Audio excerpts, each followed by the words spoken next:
nyanyi seriosa tuh harus terdengar homogen, baik nada bawah, tengah, atas itu terdengarnya homogen. Nah, itu dibutuhkan teknik tertentu, yaitu kita harus support nafas dengan kalau nada tinggi itu kita harus lebih support nafasnya lagi, nafas lebih ditekan ke bawah. Gadis bernyanyi nyaring di cerah hari, nada beruntai tinggi menusuk hati.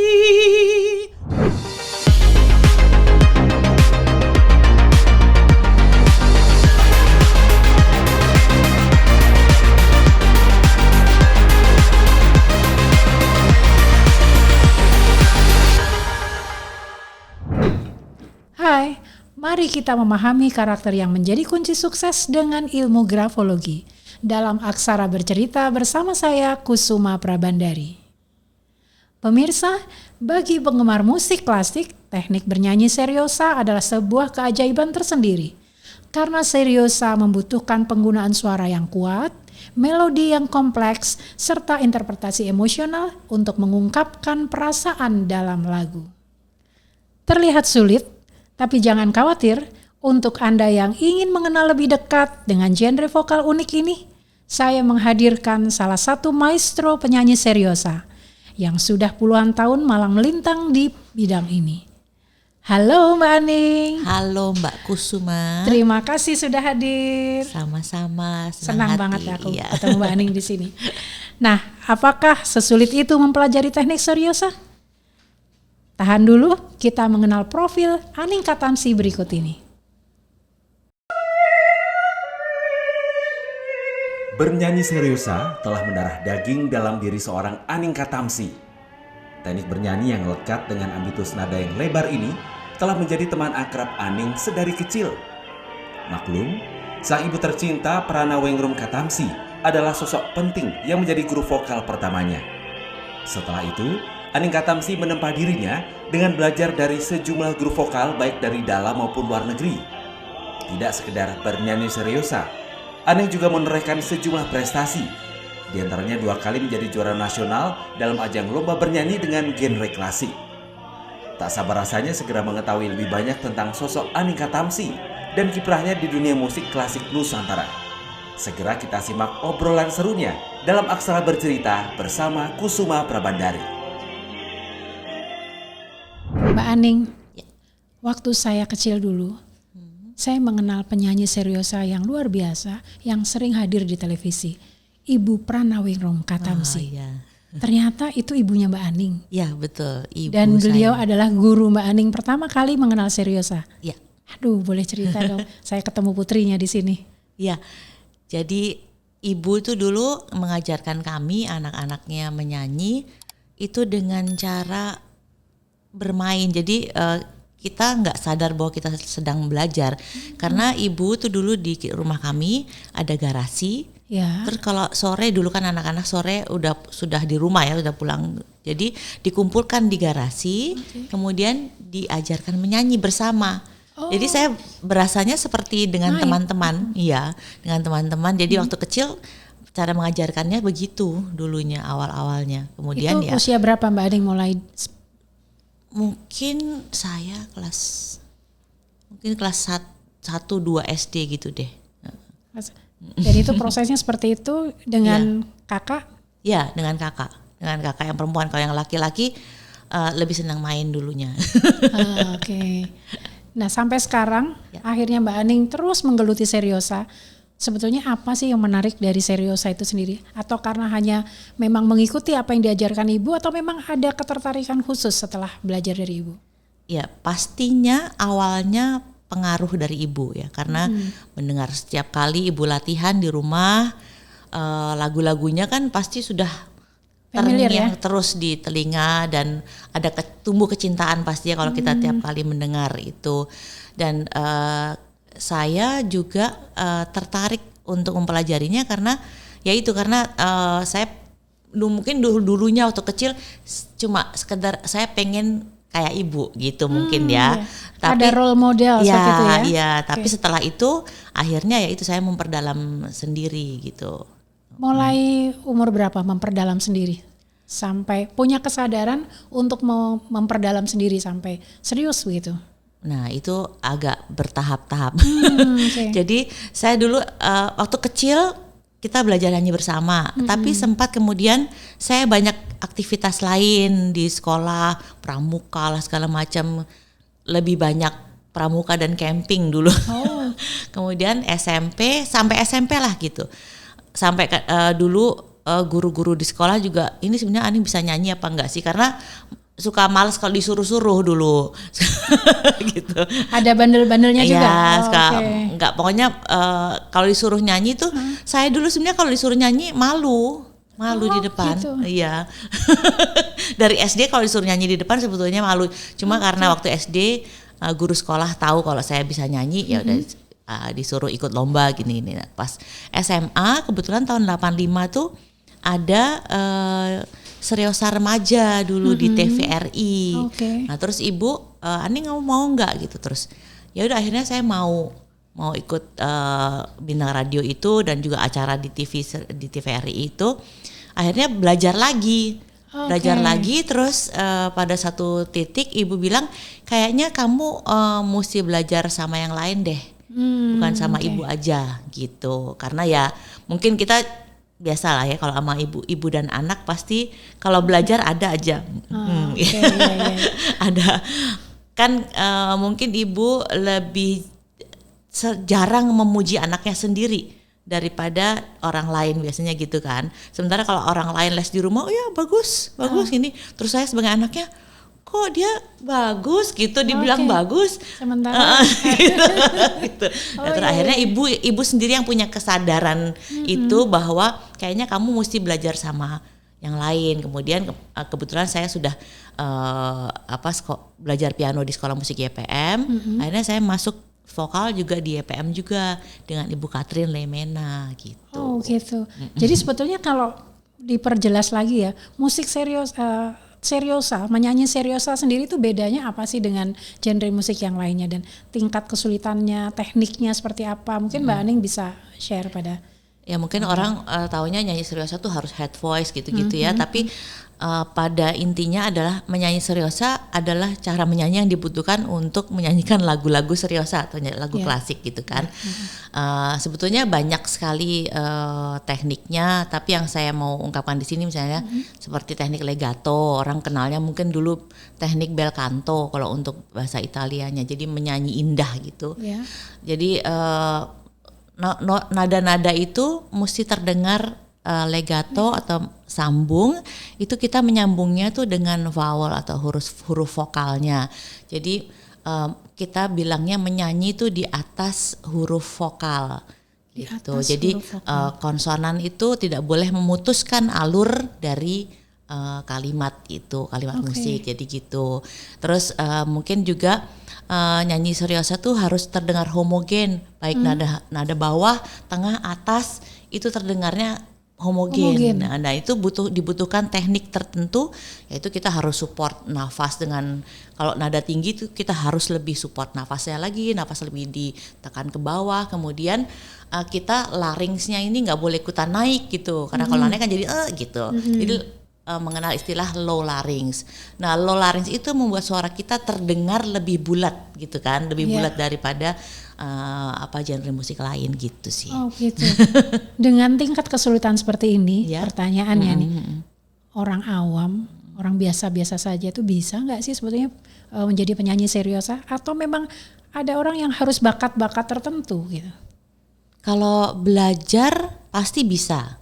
Kalau belajar pasti bisa. Pasti bisa. Hanya nanti pencapaiannya kan pasti tergantung dengan karakter suaranya, kemudian kemampuan dasar musikalnya juga. Ada orang yang memang bertalenta di bidang musik, jadi dia dikasih apa aja musik pokoknya cepet gitu. Tapi ada juga yang prosesnya lebih lama. Tapi belajar sih itu pasti bisa, untuk semuanya bisa. Semua bisa ya. Jadi nggak ada modal khusus. Ada nggak modal khusus yang memang dia harus punya gitu?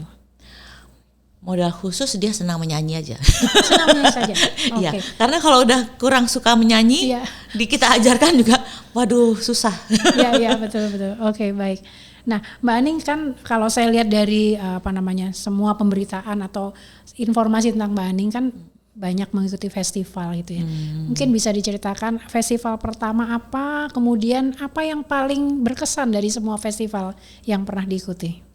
Kalau festival Seriosa pertama itu yang tahun 85 itu, 85. pertama kali RRI dan TVRI mengadakan bintang radio khusus untuk remaja, gitu. Jadi ya buat saya berkesan sekali karena di situ banyak penyanyi yang seusia saya yang memang baru belajar Seriosa pada saat mau lomba, gitu. Iya. Jadi Jam terbangnya beda ya. Baru mengenal musik Seriosa di situ, gitu. Okay.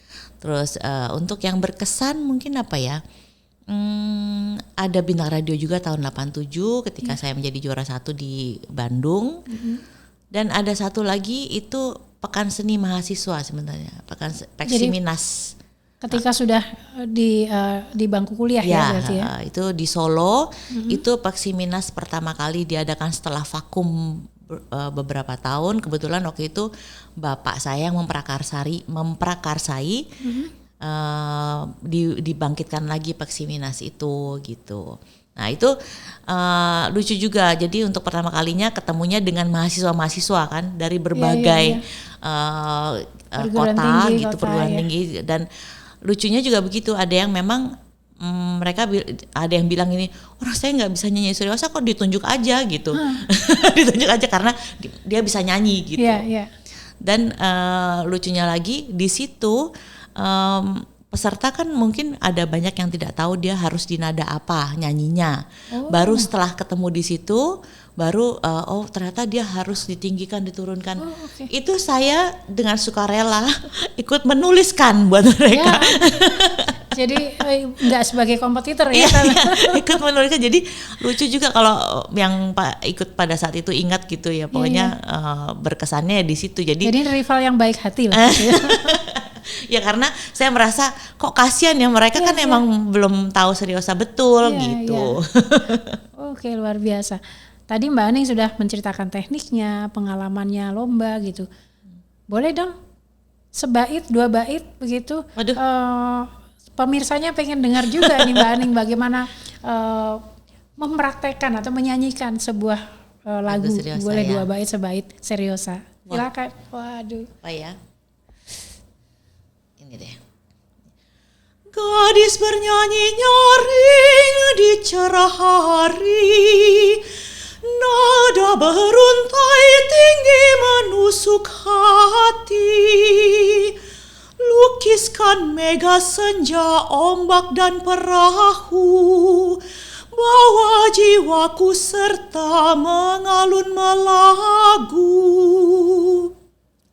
Wow. Saya merinding dan baru pertama kali ini saya menikmati penyanyi Seriosa hanya sejengkal dari saya. Biasanya di atas panggung. Luar biasa. Terima kasih Mbak Aning, keren sekali. Pemirsanya juga pasti senang ya diulang-ulang di bagian ini. Nah Mbak Aning saat ini kan tidak hanya sebagai penyanyi yang tampil di panggung, dalam beberapa pertunjukan atau dalam satu konsep konsep pertunjukan begitu ya. Tapi Mbak Aning kan juga sekarang aktif melatih ya, baik melatih vokal maupun melatih paduan suara begitu ya Mbak Aning. Boleh di-share pengalaman ini? Ya, saya sebetulnya menjadi guru vokal itu sudah cukup lama dari tahun 92. Dari tahun 92. Jadi saya lulus dari Sekolah Musik IPM dan direkrut menjadi pengajar juga di situ. Kemudian selain itu juga tahun 90-an itu juga saya mulai melatih paduan suara mahasiswa Universitas Indonesia Paragita. Ya, alma mater ya? Iya, alma mater. Sampai sekarang. Jadi sudah berapa tahun ya Mbak Aning ya untuk melatih Paragita? Wah, itu 90 sampai sekarang. Tapi saya ada breaknya itu tahun 2000 sampai 2007. Ya pada saat itu anak-anak masih kecil. Jadi sebelumnya sebagai anggota? Enggak. 90 sampai 2000 itu pelatih saja. Oke, baik. Jadi selama menjadi pelatih pencapaiannya tentu sudah luar biasa ya. Ya alhamdulillah. Oke, baik. Nah, Mbak Aning gini, sebagai genre vokal yang punya segmen pasar tersendiri ya, Seriosa ini, Mbak Aning melihat bagaimana sih ke depan ya, Seriosa dibanding dengan, Seriosa bersanding dengan genre musik yang lainnya, katakanlah pop gitu ya. Kalau sekarang kita bicara yang banyak dinikmati itu kebanyakan pop gitu ya. Nah, untuk mensosialisasikan dan membuat semakin banyak, terutama yang muda-muda ini ya, mereka juga senang dengan Seriosa, entah sebagai penikmat atau sebagai penyanyinya. Apa upaya yang sudah dilakukan, Mbak Ani? Ya, sebetulnya memang musik Seriosa atau klasik itu dari zaman ke zaman memang bukan sebagai musik yang populer gitu kan. Kan namanya juga yang populer ada pop gitu. Kemudian ada jenis musik yang lain. Jazz juga sebetulnya sama ya, segmented juga. Betul. Ya. Nah, kalau sekarang sih ya selain upaya dengan mengajar juga mengenalkan selain klasik Eropa dan lain-lain, saya juga mengenalkan Seriosa Indonesia juga ke murid-murid gitu. Dan sebetulnya sekarang ini justru banyak anak-anak muda bahkan usia sekolah sudah mulai belajar musik klasik, musik Seriosa gitu, musik vokal klasik ya. Itu sangat ini sih buat saya ya bahagia banget gitu karena mereka lebih serius mungkin daripada yang di zaman saya. Kalau dulu kan yang saya bilang tadi hanya belajar kalau mau ada lomba gitu. Kalau sekarang benar-benar mereka tuh memang yang les gitu ya? Les rutin gitu, dan bahkan sudah banyak yang meraih gelar sampai master. Oh gitu ya. Semakin banyak ya yang aktif dan mengikuti itu ya sampai mereka mengambil masternya gitu ya. Dan harapannya ya justru mereka itu yang membawa musik ini ke yang teman-teman seusianya gitu kan. Tapi kalau dilihat Mbak Aning, sebetulnya kalau dibandingkan dengan penyanyi Seriosa perkembangannya di luar Indonesia gitu ya, kita ketinggalan nggak sih Mbak? Kalau ketinggalan dalam jumlah iya mungkin iya. Jumlah iya. Tapi mungkin kalau kualitas bisa dikatakan sebetulnya bersaing juga. Cuma memang kan orang Asia terutama Indonesia itu bentuk tubuhnya kecil. Ya kecil, dan mungkin juga itu mempengaruhi itu juga. Itu pengaruhnya apa? Kapasitas suaranya juga tidak bisa sebesar yang Eropa yang badannya besar. Misalnya untuk peran-peran di opera di sana. Itu untuk peran-peran tertentu tuh memang membutuhkan suara yang big voice gitu, dan mungkin juga postur tubuh yang sesuai dengan karakternya gitu. Nah, biasanya orang-orang Asia ini dapat perannya ya yang lebih komikal, atau misalnya ada juga sih waktu saya tahu ada yang misalnya dapat peran yang lebih serius tapi karakter suaranya juga memang sudah matang sekali. Nah, biasanya kalau yang usia masih belajar 20-an itu kan suaranya masih ringan-ringan gitu. Nah, mudah-mudahan sih mereka akan terus ini ya mau mencoba untuk bersaing di luar juga gitu, nggak cuman setelah sekolah terus kembali ke Indonesia dan mengajar saja, tapi coba tunjukkan juga bahwa memang bisa berprestasi juga di luar gitu. Ada sih yang sekarang kayak Bernadetta Astari itu berkarir di luar juga. Terus kemudian ada Satria, itu dia ada di opera kayaknya di Inggris ya, mungkin dia satu company sudah masuk di opera company gitu. Berarti keseriusannya belajar di sini bisa nanti go internasional ya, mereka menjadi artis internasional untuk Seriosa gitu ya. Diharapkan bisa begitu ya. Wow. Mbak Aning sendiri masih punya mimpi apa sih? Kayaknya untuk bidang Seriosa ini? Mimpinya sih udah nggak ada yang di luar ini ya, yang udah saya lakukan aja. Sekarang apa yang saya kerjakan menjadi lebih baik dan lebih baik aja gitu aja sih. Nggak ada mimpi yang terlalu yang masih pengen dicapai lagi, pencapaian tertentu enggak. Cuman ya tentunya saya masih ingin menyanyi lebih panjang lagi gitu. Itu sih pasti ya. Misalnya tahun depan saya berencana di umur yang ke-55 tahun depan Oke. akan bikin sesuatu lah gitu. Oke. Jadi menunjukkan Project ya berarti ya. Gitu aja sih. Proyeknya apa nih kalau boleh ada bocoran sedikit? Ya pastinya konser, tapi Konser. bentuk konsernya seperti apa itu masih dipikirkan juga. Oke, wah, mudah-mudahan sukses nih konsernya tahun Iya. depan menandai 55 tahun Iya, usianya Mbak Aning. Amin. Ada pesan apa nih untuk generasi muda yang mereka ingin menekuni seriosa? Mungkin masih ada ketakutan, ada keraguan gitu ya. Mbak Aning bisa berikan spirit apa untuk mereka? Semua yang mengenai musik itu kan memang harus dari dalam hati, dari dalam jiwa ya. Misalnya kalau memang kita menyukai musik tertentu dan ingin maju di situ, ya kita pastinya harus berusaha lebih lagi gitu kan. Misalnya untuk mencapai tertentu ya kita pasti harus nggak bisa cuman mengandalkan saya suaranya bagus gitu kan, tapi harus ada target-target pencapaian, apalagi kalau untuk yang masih muda tuh ya pikirkan 5 tahun ke depan mau seperti apa, 10 tahun ke depan seperti apa gitu. Iya, baik.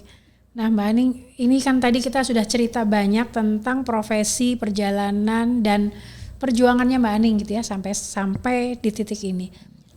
Saya selalu mengakhiri sesi podcast saya ini dengan sesi grafologi. Oh iya. Dalam sesi grafologi ini pengen juga saya mengajak tamu saya untuk mengetahui apakah karakter yang memang menjadi kunci sukses dalam karirnya itu sesuai dengan karakter yang digambarkan oleh tulisan tangannya.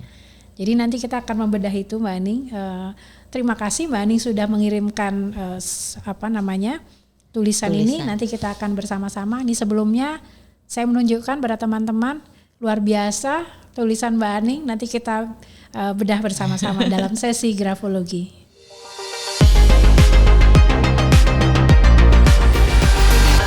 Pemirsa, saya akan masuk sesi grafologi dan terima kasih. Saya senang sekali Mbak Aning Katamsi sudah mengirimkan sebuah satu lembar kertas berisi tulisan tangan beliau. Yang pertama kali impresi saya, wow, tulisannya luar biasa. Saya tidak membaca isinya, tetapi saya melihat gaya tulisannya. Nah Mbak Aning, sebelum saya sampai pada analisisnya, boleh tahu nggak, menurut Mbak Aning kunci karakter yang menjadi kunci sukses Mbak Aning sebagai seorang penyanyi, pelatih dan perjalanan hidup ini, karakter apa Mbak Aning? Pertama pasti disiplin dan konsisten. Disiplin dan konsisten. Oke, baik. Nanti teman-teman akan melihat kertas ini di layar ya. Mbak Aning pasti masih ingat bagaimana menulisnya. Kesan saya pertama kali adalah Mbak Aning adalah orang yang sangat well organized. Wah, alhamdulillah. Ini sangat real. Pertama kali impresi saya. Yeah. Jadi ini bisa dilihat dari bagaimana Mbak Aning menempatkan tulisan dalam lembar kertas ini dengan margin yang sangat sempurna, semuanya lebar.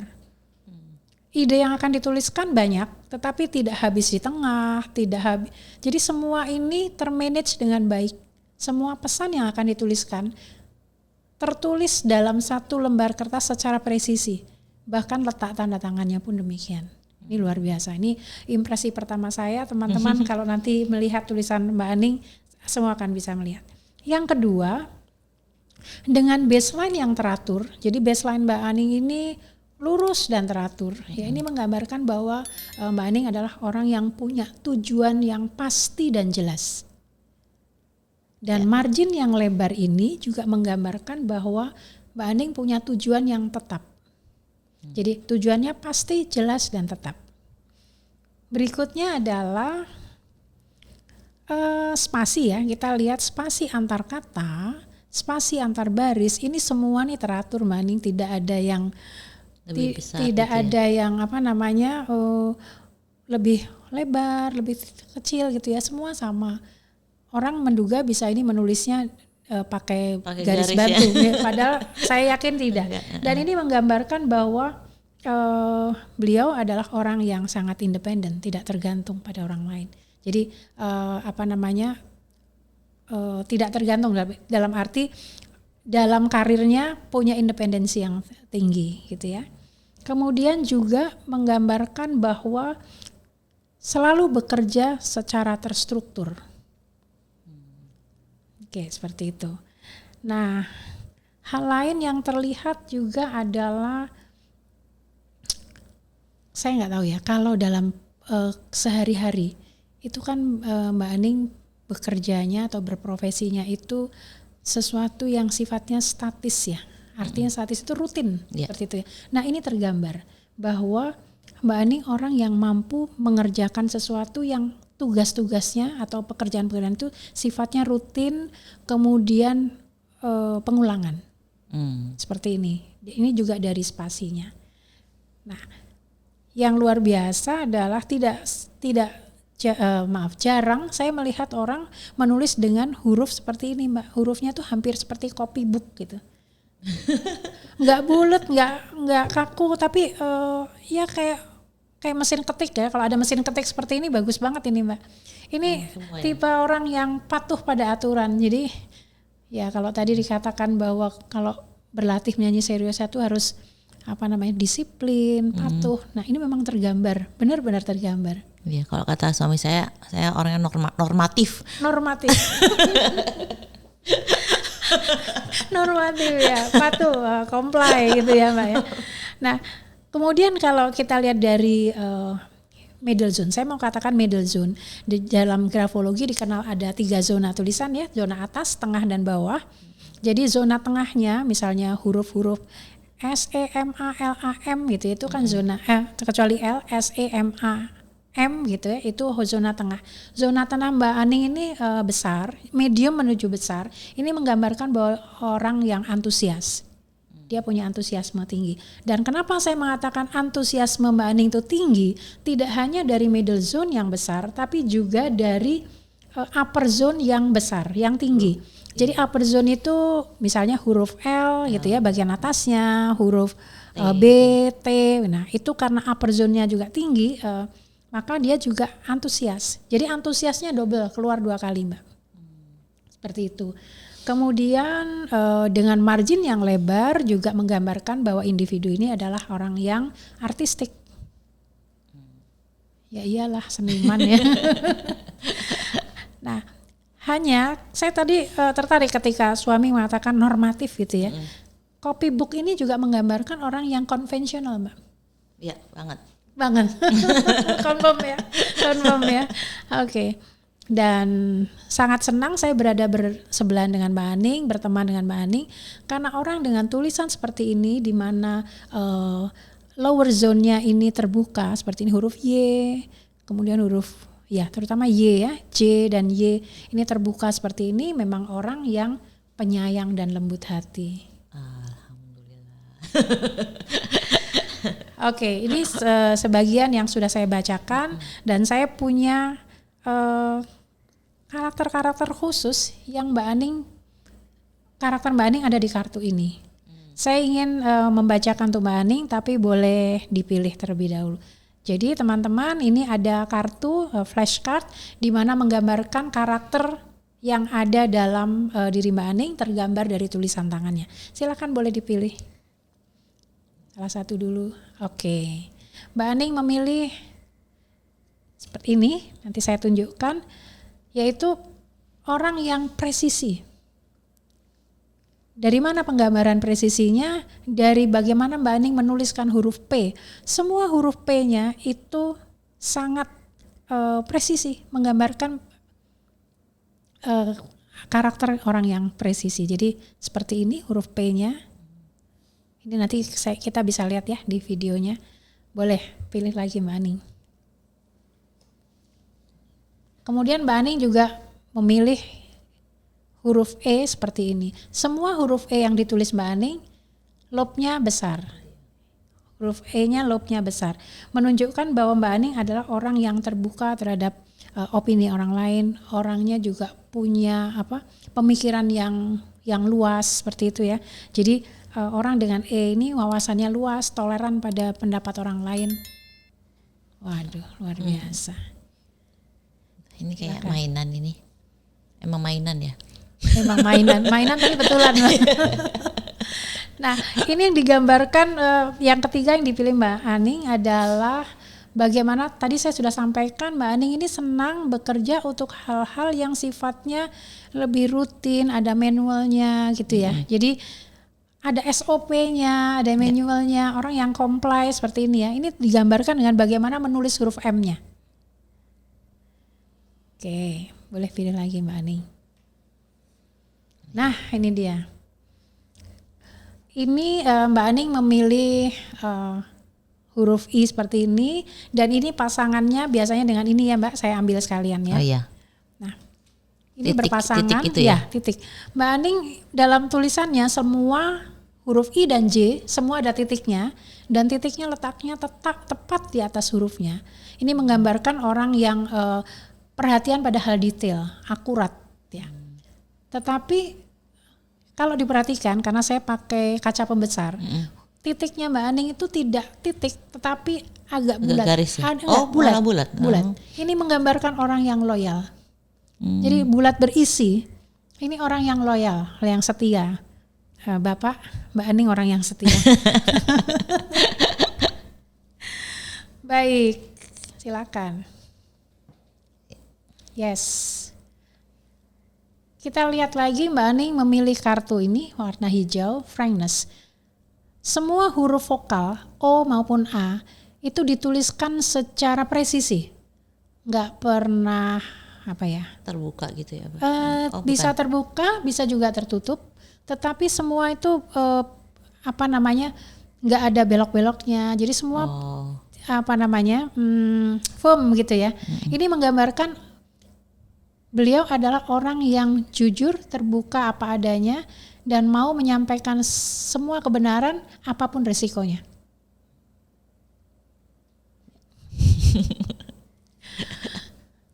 Oke.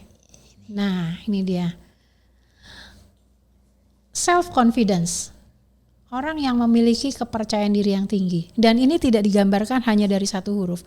Kalau disebutkan di sini self confidence-nya bisa digambarkan dari tulisan Mbak Aning adalah kalau orang bule nulis kata saya itu kan I ya. Jadi I itu menggambarkan dirinya. Kalau kita dalam bahasa kan saya atau aku. Kita mengambil huruf S atau A-nya. Nah, ini digambarkan secara proporsional, huruf I-nya atau huruf A atau S kalau orang kita ya, itu proporsional. Kemudian tanda tangannya ini, besarnya tanda tangan itu proporsional dengan besarnya teks. Itu ciri yang kedua. Ciri yang ketiga adalah hurufnya ini ukurannya medium to large. Jadi medium sampai besar. Jadi tidak yang kecil-kecil sekali, tidak yang besar sekali, tetapi medium menuju large. Ini ciri yang ketiga. Ciri yang keempat adalah huruf T-nya itu letaknya lebih tinggi dari middle zone-nya. Oh ya, di atasnya ya. Ya, di atas middle zone. 4 ciri inilah yang menggambarkan bahwa individu penulis ini adalah orang yang punya self confidence. Nah, tinggal 2. Mau yang mana dulu? Kuning deh. Oh, yang kuning. Baik. Nah, orang dipilih yang ini kuning atau hijau. Iya. Ya. Lime lah ya, lime. Ya, lime ya. Dia punya ritme hidup, irama hidup yang seimbang antara pikiran dan perbuatan. Ini bukan ramalan loh Mbak. Ini benar analisis. Ada keseimbangan antara pikiran dan perbuatan. Jadi selalu berimbang. Dari semua tulisan ini saya sampai baca berulang-ulang. Saya tidak membaca isinya, tapi saya membaca gayanya. Ini seperti ini yang ditampilkan. Yaitu orangnya punya, seperti tadi saya katakan, well organized. Kemudian dia juga baseline-nya itu lurus seperti tadi yang saya sampaikan di awal tadi. Jadi ada tanda-tanda seperti itu. Nah, yang terakhir karena sudah tidak bisa memilih adalah sebetulnya Mbak Aning, meskipun dia guru vokal harus banyak berkomunikasi dengan muridnya, sebetulnya dia adalah orang yang lebih senang diam, mendengarkan, dan menutup mulut. Saya pengen dengar dari Mbak Aning feedback untuk saya, dan juga bagaimana komentar Mbak Aning tentang analisis grafologi yang sudah saya lakukan untuk tulisan tangan Mbak Aning. Ya, kalau yang saya garis bawahi tadi, yang lebih senang diam. Ya. Ini saya bisa banyak bicara itu justru di akhir-akhir. Maksudnya lebih banyak pengaruh karena suami saya lebih gerapyak daripada saya. Kalau orang Jawa bilang lebih gerapyak. Dulu saya bahkan di suatu acara, kalau saya nggak kenal sama orang, saya bisa diam sepanjang acara. Oh gitu ya. Bahkan sama sebelahnya kalau dia nggak berinisiatif untuk ngajak ngobrol duluan, saya bisa nggak bicara gitu.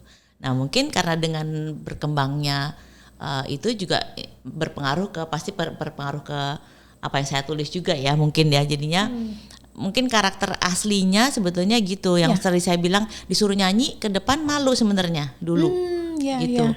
Kan kalau terus dulu kalau misalnya disuruh bapak nyanyi dong di acara ini, males gitu, zaman dulu tuh gitu. Tapi ternyata ini memang karakter dasarnya ya, pendiam. Jadi kalau sekarang Mbak Aning sudah mulai banyak bisa berbicara, dalam arti sudah banyak bisa berkomunikasi verbal, itu karena pengaruh dari lingkungan terdekat suami, tapi dalam tulisannya mungkin memang aslinya yang ditampilkan. Masih ada masih kelihatan. Itu bahkan saya ngomong ke tukang parkir, anak saya yang bilang, "Mama, bilang kek terima kasih apa-apa." Gitu anak saya ngomong. Jadi saya gitu aja. Padahal dalam hatinya terima kasih tapi tidak terucap. Mungkin begitu ya. Jadi malah anak saya yang suka waktu itu komentar itu, oh iya dah. Terus jadi makanya sekarang kalau itu mama udah bilang nih terima kasih. Nah, saya mau kasih pertanyaan dulu nih. Tadi sudah ya menyampaikan komentarnya ya. Saya mau tanya yang terakhir adalah Mbak Aning tadi kan menjawab ketika saya tanya masih punya cita-cita apa gitu kan. Tadi kayaknya sudah di sinilah, tidak ada impian yang lebih tinggi lagi yang ingin dicapai. Dan ini tergambar ternyata Mbak dalam tulisan Mbak. Karena tibar, bar dari huruf T-nya itu berada di antara middle zone dan top stemnya. Jadi nggak di bawah, nggak di atas, tapi middle, in the middle gitu. Ini menggambarkan bahwa dia merasa cukup puas dengan pencapaian saat ini. Ya, begitu. Terkonfirmasi ya. Nah, oke, Mbak Aning. Kalau saya punya masukan untuk Mbak Aning, apakah Mbak Aning berkenan? Boleh, sangat. Nah, saya ingin memberikan sedikit masukan saja mengenai tanda tangan. Tanda tangannya ini bagus ya, bisa terbaca dengan jelas. Ini tidak mudah dipalsukan tanda tangan seperti ini. Nah, dengan garis di bawah tanda tangan ini menunjukkan kemandirian. Tetapi saran saya garis bawah ini jangan menabrak. Nabrak ya. Ya, betul. Jadi kalau mau nabrak berhentiin aja Mbak. Seperti itu. Itu pengaruhnya ke apa? Kalau misalnya saya yang ubah gitu? Nanti ragu. Oh gitu ya. Jadi ketika kan tadi ini tanda kemandirian ya. Ketika nanti dicoret seperti itu bisa jadi berhenti gitu. Seperti itu. Jadi kalau Mbak Aning mau agak panjang, kan semakin panjang garisnya kemandiriannya makin tinggi. Di bawahnya aja, ya. Betul. Di bawahnya saja. Tapi diharapkan tidak menabrak. Oke. Seperti itu Mbak Aning. Jadi kita mengakhiri sesi grafologi ini sebagai akhir dari sesi podcast kali ini. Saya senang sekali Mbak Aning bersedia hadir dan bersedia berkenan untuk mengizinkan saya membaca tulisannya, menganalisisnya. Senang kok. Oke, terima kasih. Saya menutup sesi ini. Pemirsa, melalui Seriosa, Aning Katamsi telah mengharumkan nama Indonesia hingga ke mancanegara. Lewat tangan dinginnya, Aning juga telah melahirkan vokalis-vokalis Seriosa hingga paduan suara. Sukses terus untuk Mbak Aning. Semoga ke depan pencapaiannya makin luar biasa. Amin. Baiklah pemirsa, kita sampai di ujung acara. Terima kasih untuk kebersamaannya. Sampai bertemu di Aksara Bercerita bersama Kusuma Prabandari di lain kesempatan. Salam. Terima kasih Mbak Aning. Sama-sama. Aduh.